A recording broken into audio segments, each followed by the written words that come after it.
खबरें खेती के कार्यक्रम में आप मन के स्वागत है। जय जोहार। सबले पहली आज के खास खबर।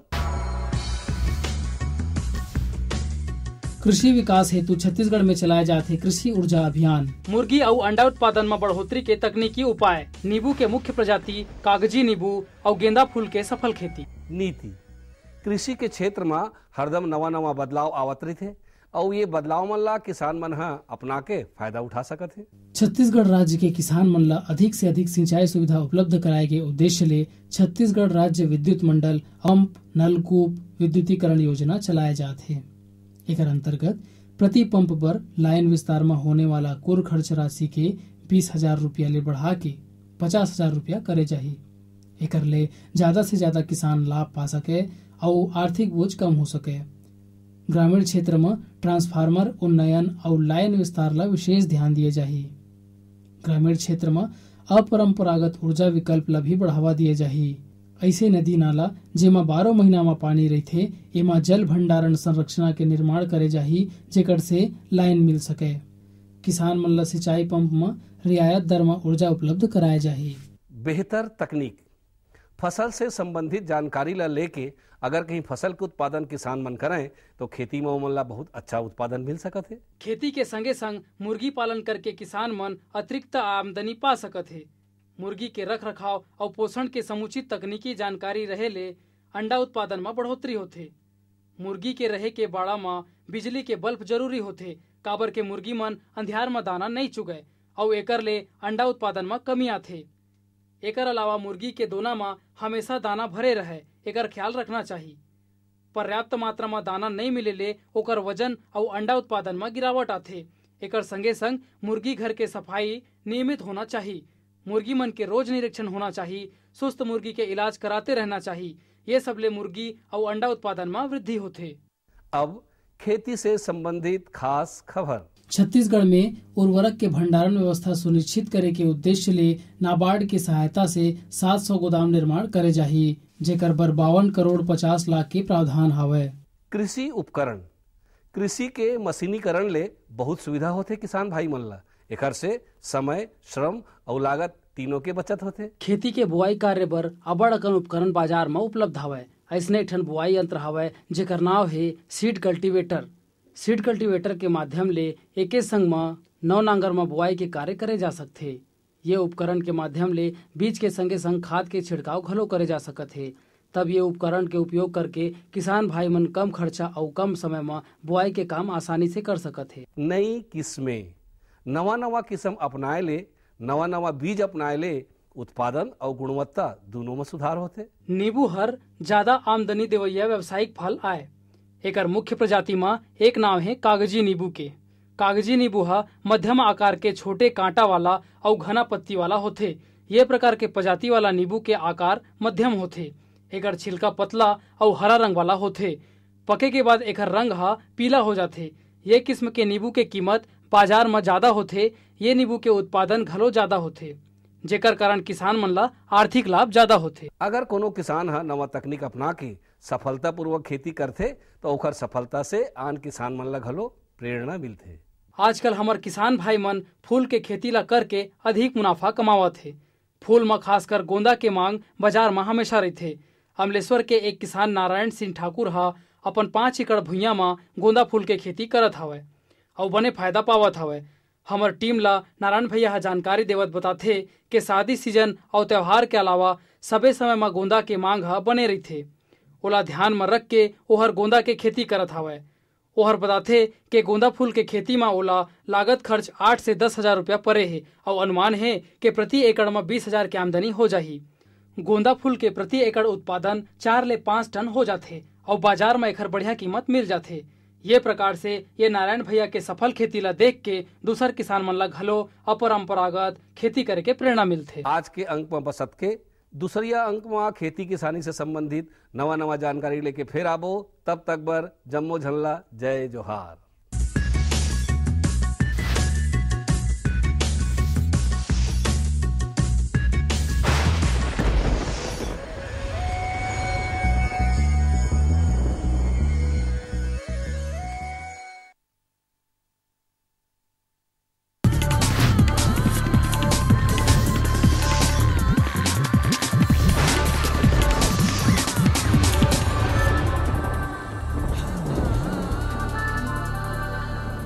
नमस्कार।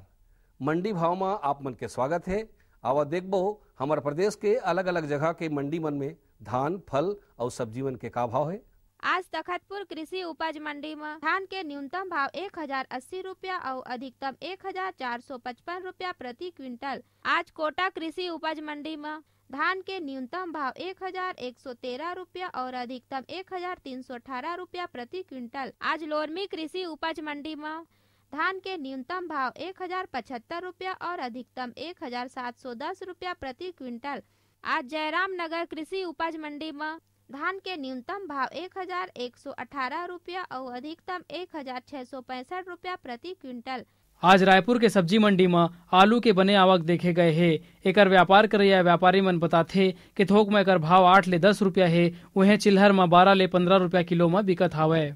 अब बारी है मंडी समीक्षा की। आज तखतपुर कृषि उपज मंडी में धान सरना ल भाव मिले है 1200 रुपया ले 1228 रुपया प्रति क्विंटल। धान IR 64 ल भाव मिले है 1155 रुपया ले 1240 रुपया प्रति क्विंटल। धान महामाया ल भाव मिले है 1170 रुपया ले 1305 रुपया प्रति क्विंटल। धान पतला ला भाव मिले है 1135 रुपया ले 1318 रुपया प्रति क्विंटल। धान अन्य ला भाव मिले है 1200 रुपया ले 1243 रुपया प्रति क्विंटल। आज कोटा कृषि उपज मंडी में धान सोना मासूरी ला भाव मिले है 1551 रुपया ले 1710 रुपया प्रति क्विंटल। धान HMT नया ला भाव मिले है 1399 रुपया ले 1551 रुपया प्रति क्विंटल। धान HMT पुराना ला भाव मिले है 1551 रुपया ले 1710 रुपया प्रति क्विंटल। आज लोरमी कृषि उपज मंडी में धान पतला ला भाव मिले है 1120 रुपया ले 1440 रुपया प्रति क्विंटल। धान अन्य ला भाव मिले है 1099 रुपया ले 1300 रुपया प्रति क्विंटल। धान सरना ला भाव मिले है 1200 रुपया ले 1328 रुपया प्रति क्विंटल। अब मोला दो विदा, फिर मिलबो, तब तक बर जय जोहार।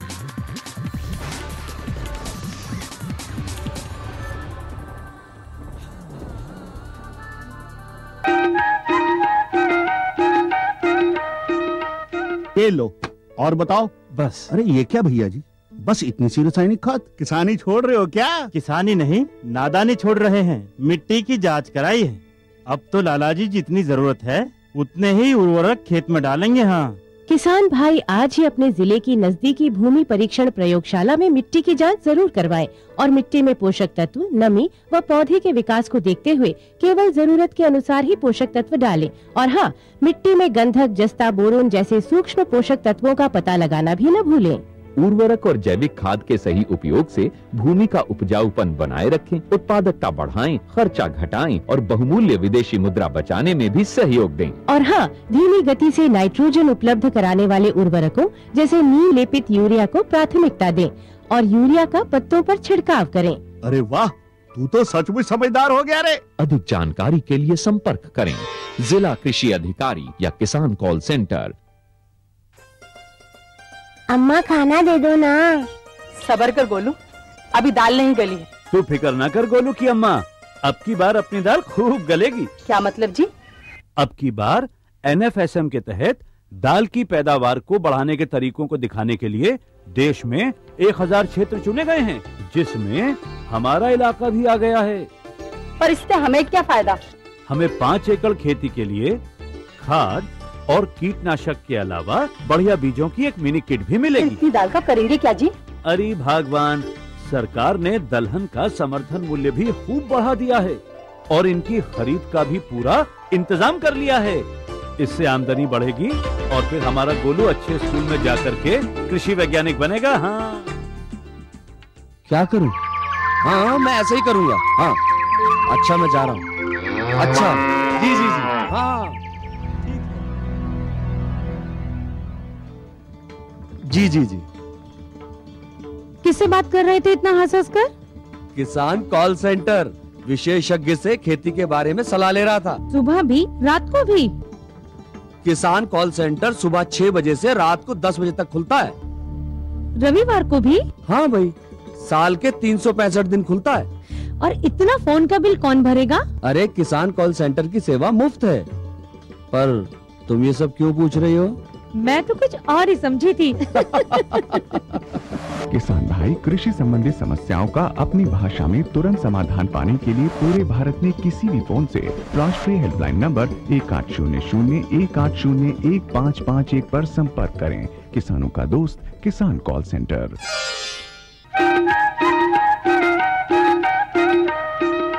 कार्यक्रम देखने वाले सभी किसान भाइयों को नमस्कार। किसान भाइयों, इस कार्यक्रम के माध्यम से हम आपको कृषि संबंधी नई नई जानकारियों से अवगत कराते हैं।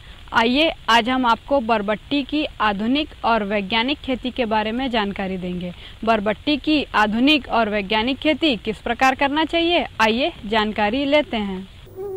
हमारे राज्य में जहाँ कहीं भी बरबट्टी को उपजाया गया है, वहाँ उगाए गए प्रक्षेत्र की दशा सुधरी है और उपजाने वाले किसान की माली हालत में सुधार हुआ है। बरबट्टी की उन्नत खेती के लिए इस बात पर भी गौर किया जाना चाहिए कि भूमि का पीएच मान 5.5 से 6 के बीच होना चाहिए। बरबट्टी ग्रीष्मकाल और खरीफ दोनों ही तौर पर उगाई जा सकती है।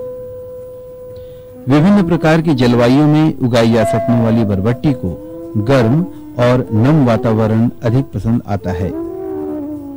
बरबट्टी सभी प्रकार की जल निकास युक्त भूमि में लगाई जा सकती है। बरबट्टी के संबंध में एक बात किसानों को जान लेना हितकर होगा कि बेलों में उगा करने वाली बरबट्टी अधिक अम्लता सहन नहीं कर पाती।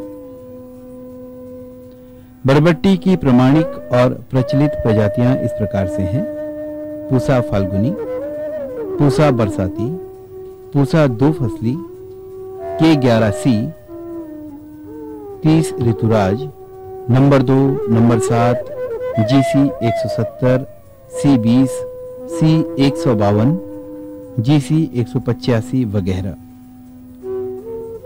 छत्तीसगढ़ में बरबट्टी की भरपूर फसल ली जा सकती है और ऐसा यहीं के किसानों के द्वारा साबित भी हो रहा है।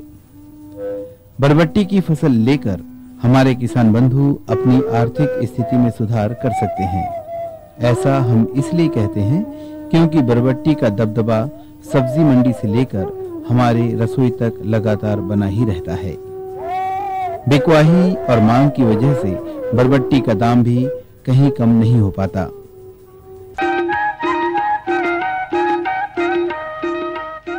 बरबट्टी की खेती में जल प्रबंधन का बहुत महत्व होता है। सिंचाई कब कब और कितनी मात्रा में करें, आइए जानकारी लेते हैं। बरबट्टी की उम्दा पैदावार के लिए सिंचाई व्यवस्था पर भी ध्यान दिया जाना चाहिए। बरबट्टी का पौधा भूमि में पर्याप्त नमी चाहता है। इसकी व्यवस्था भी आधुनिकतम हो तो और भी ज्यादा बेहतर है। जल निकासी का भी ऐसा इंतजाम होना चाहिए कि जल की आवक और जावक बराबर बनी रहे। सिंचाई को लेकर दिखाई जाने वाली जरा सी सावधानी बहुत अच्छे परिणाम दिखाने वाला होता है। वैसे वर्षाकालीन बरबट्टी को आमतौर पर सिंचाई की आवश्यकता नहीं होती, लेकिन यदि वर्षा काफी कम हो या बहुत समय तक न हो रही हो तो आवश्यकता अनुसार सिंचाई की जा सकती है। स्वस्थ और पूरी बढ़वार वाली स्वादिष्ट बरबट्टी प्राप्त करने के लिए उत्पादक किसानों का चौकस और जागरूक होना बहुत जरूरी होता है। व्यापारिक तौर पर बरबट्टी के उत्पादन के लिए इन पौधों को पर्याप्त मात्रा में पोषक तत्वों का दिया जाना जरूरी होता है।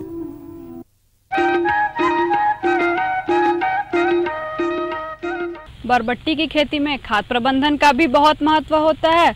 कौन कौन से खाद कब कब और कितनी मात्रा में देनी चाहिए, आइए जानकारी लेते हैं। विशेषज्ञों की राय पर प्रमाणिक और अनुशंसित खाद और उर्वरकों का प्रयोग किया जाना जरूरी होता है। ऐसा करना उत्पादन की दृष्टि से भी बेहतर है और आर्थिक दृष्टि से भी। आमतौर पर ऐसा माना जाता है कि सेम वर्गीय शाक को खाद और उर्वरकों की आवश्यकता नहीं होती है। फिर भी अच्छी पैदावार के लिए अगर इसे अतिरिक्त उर्वरक दिया जाए तो ये फायदेमंद होता है। पोटाश और फास्फोरस का इनकी पैदावार पर अच्छा प्रभाव पड़ता है। जमीन की गुणवत्ता की भी जांच करा लेना इस बात के लिए सहयोगी होता है कि वांछित फसल के लिए अमुक भूमि में कौन सी उर्वरक या कौन सी खाद ज्यादा फायदेजनक होगी। अगर किसी कारणवश मृदा की जांच न हो पाई हो तो उस स्थिति में बरबट्टी फसल के लिए प्रति हेक्टेयर गोबर की खाद 15 से 20 टन, नाइट्रोजन 15 से 20 किलोग्राम, फास्फोरस 70 से 80 किलोग्राम और पोटाश 70 से 75 किलोग्राम दी जा सकती है।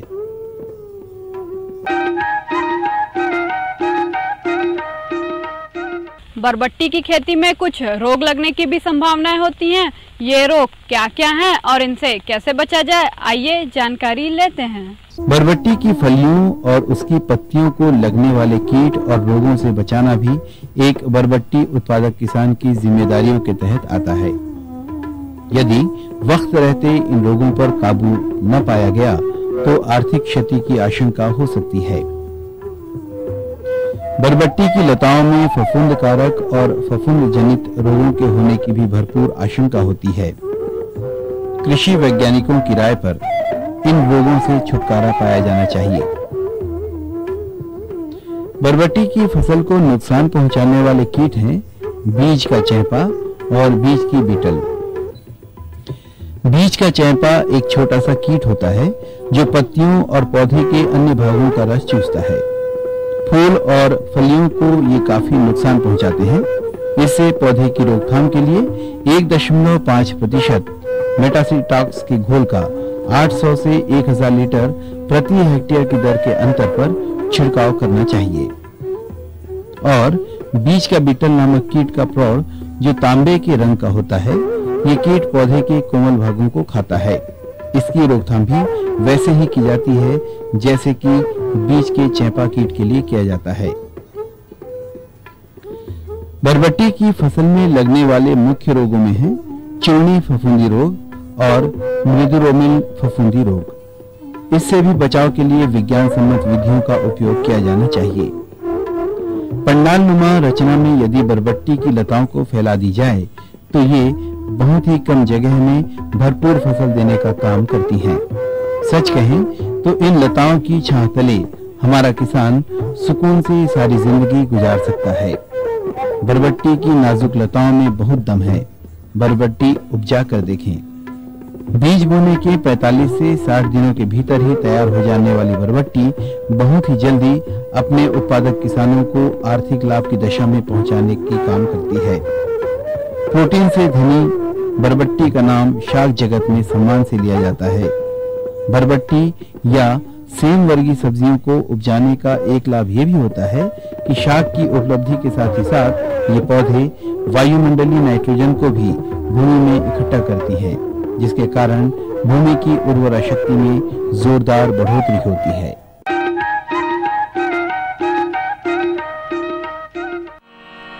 जागो रे संगी अब तो भोरी हो गे रे, उगे सूरज नारायण जोरी हो गे रे, उगे सूरज नारायण जोरी हो गे रे। जागो रे संगी अब तो भोरी हो गे रे, जागो रे संगी अब तो भोरी हो गे रे, उगे सूरज नारायण जोरी हो गे रे, उगे सूरज नारायण जोरी हो गे रे। ओ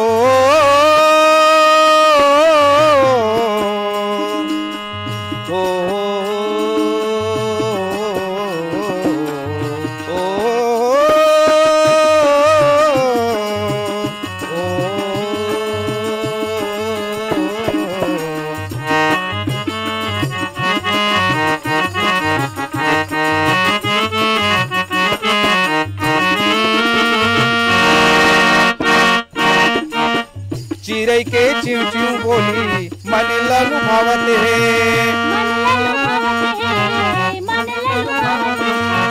चिड़ै के चिऊ चिऊ बोली मन ललु भावत है, मन ललु भावत है, मन ललु भावत है। कोयली के गुरतुर बोली मधु टपकावत है, मधु टपकावत है, मधु टपकावत है। सुतो झन संगी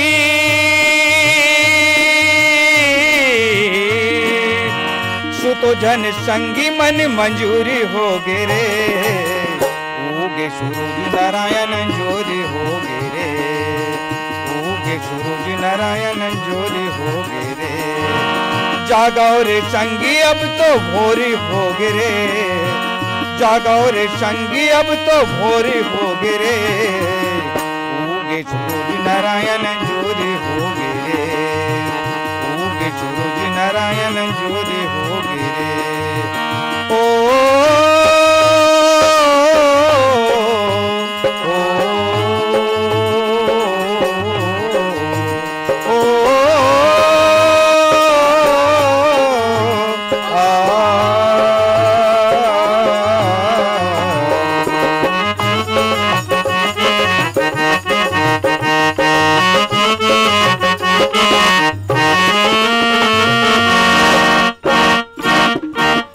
धरती के बेटा मायारू खेत जाबो सेवा बजाबो, खेत जाबो सेवा बजाबो, खेत जाबो सेवा बजाबो। धरती के बेटा मायारू खेत जाबो सेवा बजाबो, खेत जाबो सेवा बजाबो, खेत जाबो सेवा बजाबो।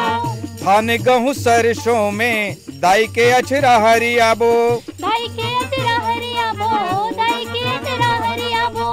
धान गेहूं सरसों में दाई के अछरा हरियाबो, दाई के अछरा हरियाबो, दाई के अछरा हरियाबो। सुघर छक छक ले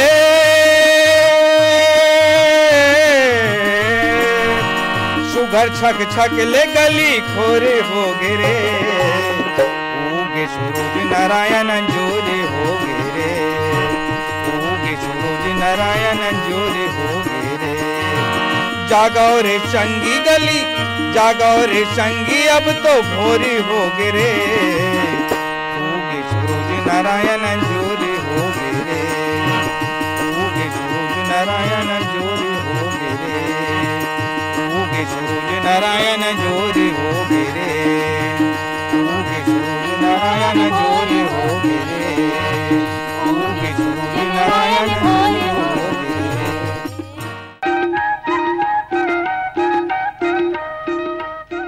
किसान भाइयों, इस कार्यक्रम के माध्यम से आपको महत्वपूर्ण जानकारी मिल गई होगी।